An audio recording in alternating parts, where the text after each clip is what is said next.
मित्र-मैत्रिणींनो, तुम्हाला माहित आहे का दिवाळी आपण का साजरी करतो? चला तर जाणून घेऊया व्हिडिओमध्ये। दिवाळी का साजरी केली जाते याबद्दल अनेक कथा प्रचलित आहेत। प्रभू राम वनवासातून परतल्यावर अयोध्येत त्यांचे भव्य स्वागत करण्यात आले आणि आनंदाचे दिवे प्रज्वलित करण्यात आले अशी समजूत आहे।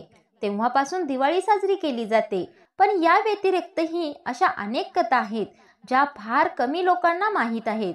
केवळ इतकेच नाही तर दिवाळी साजरी करण्यामागे अनेक कथा सांगितल्या जातात। महाभारतात पांडव वनवासातून परतले।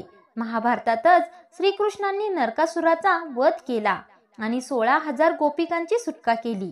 तेव्हाही दिवाळी साजरी करण्यात आली होती। दिवाळी साजरी करण्यामागे अशाच काही कथा पुराणामध्ये सांगितल्या आहेत, त्या पाहूया। श्रीरामांचा वनवास संपला। धार्मिक ग्रंथानुसार कार्तिक महिन्याच्या अमावस्येच्या दिवशी भगवान श्रीराम 14 वर्षाचा वनवास पूर्ण करून आपल्या जन्मभूमीत अयोध्येत परत आले। यावेळी संपूर्ण अयोध्येतील जनतेने दीपोत्सवाचे आयोजन करून प्रभू श्रीरामांचे स्वागत केले। तेव्हापासून दरवर्षी कार्तिक महिन्यातील अमावस्या तिथीला दिवाळी हा सण साजरा केला जातो। हा उत्सव साजरा करण्यासाठीच घरोघरी दिवे लावून रोषणाई केली जाते। पांडव राज्यात परत आले। महाभारत काळात कौरवांनी शकुनी मामाच्या मदतीने पांडवांना बुद्धिबळाच्या खेळात पराभूत केले आणि कपटाने त्यांच्याकडून सर्व काही काढून घेतले।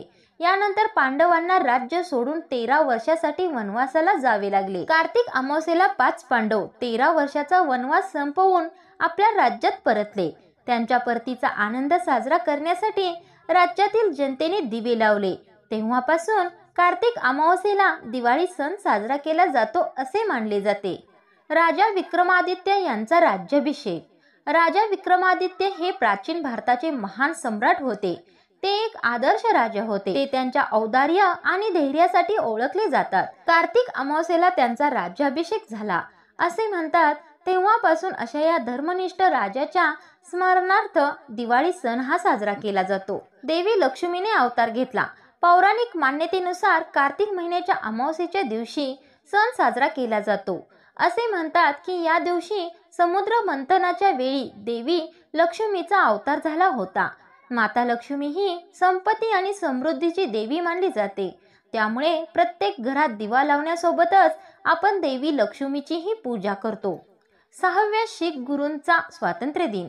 शीख समाजातील अनेक लोक 6वे गुरु श्री हरगोविंदजी यांच्या स्मरणार्थ दिवाळी साजरी करतात। मुघल सम्राट जहांगीराच्या बंदिवासात गुरु श्री हरगोविंदजी ग्वाल्हेर तुरुंगात होते, जिथून सुटका झाल्यानंतर आनंद उत्सव साजरा करण्यात आला। तेव्हापासून या दिवशी दिवाळी हा सण साजरा केला जातो। नरकासुराचा वध। दीपावलीचा सण साजरा करण्यामागे आणखी एक कथा आहे। या दिवशी भगवान श्रीकृष्णाने नरकासुर नावाच्या राक्षसाचा वध केला होता असे सांगितले जाते। प्राग्य ज्योतिषपूर नगरीचा राजा नरकासुर नावाचा राक्षस होता।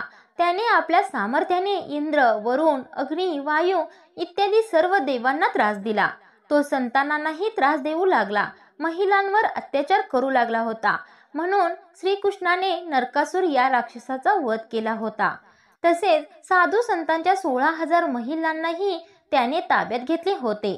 जेव्हा त्याचे अत्याचार खूप वाढले तेव्हा देव आणि ऋषींनी भगवान श्रीकृष्णांचा आश्रय घेतला। भगवान श्रीकृष्णाने त्यांना नरकासुरापासून मुक्त करण्याचे आश्वासन दिले।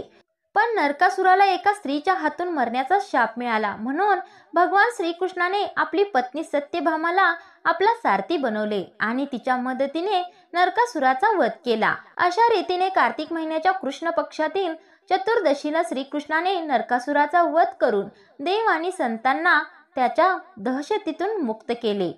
त्याच्या आनंदात लोक दुसऱ्या दिवशी म्हणजेच कार्तिक महिन्यातील अमावस्येला आपल्या घरी दिवे लावतात।